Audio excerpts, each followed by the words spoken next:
It's my life.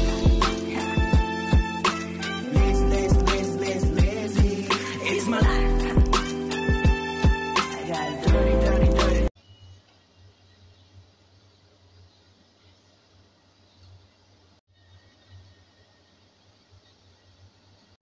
Unahin natin muna ng fried chicken. Ito, kanina binabad ko na sa asin. Ito ang lamas. Pakuluan natin ng manok para mabilis lang. Usually, ako mag-fried chicken, hindi ko na pinakuan. Ngayon, kasi gusto kong madali, para madali lang lutuin mamaya. Ito, pakuluan ko ng saglit, kahit 10 minutes lang. Para madali lang siya iprito. Dito yung sangkap is sibuyas, ahos, ginger, whole black pepper, tapos laurel. Then, lagyan ko tang ito. At saka asin, at saka mix seasoning mamaya. At saka lagyan ko rin ng bitsin. At saka ating chicken. Nandiyan ang onion, garlic, ginger, pepper, whole black pepper, laurel, dahon, chili, asin, bitsin, at saka mix seasoning. Ilagay natin itong dito yung karne manok. Pakuluan natin ng kahit 10 to 15 minutes. Hindi yung masyadong luto na luto. Para ano siya, half cook. Kasi ipiprito pa natin na para madali lang iprito. Tagal kasi yung aking stove mahina. Natin pang breading. Kaya tayo ng antidote. Flour. And then, corn flour. Tatama lang. Tansya lang natin. And then, a little turmeric. Next, it's bitsin. And then, mix it in paper. Then, magic syrup. Nakabili ako ng magic syrup. Konti lang.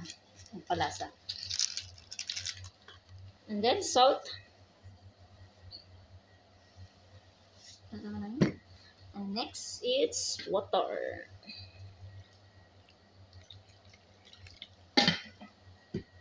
Then, mix it. Parang kulang yun na. Kulang yung ating harina. Dapat medyo malapot-lapot siya.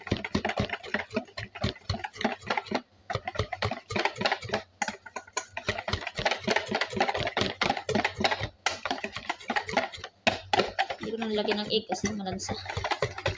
Ayan. Ngunit nilagyan ng egg.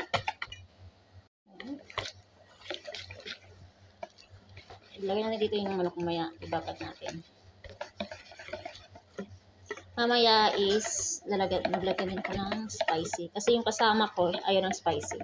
Ito muna. Tuwa lang ako konti. Tapos, lalagay tayo ng sili.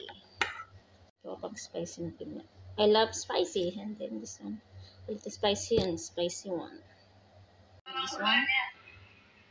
And the spicy one. Pink.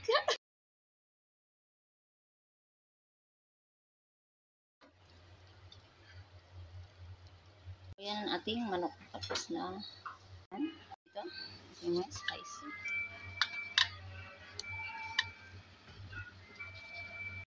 Ayan.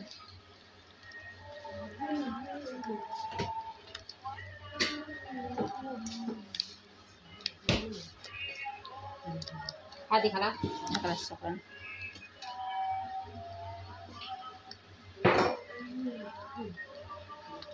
Po. Pwede lang natin mamaya. Hadi ka lang din na siya.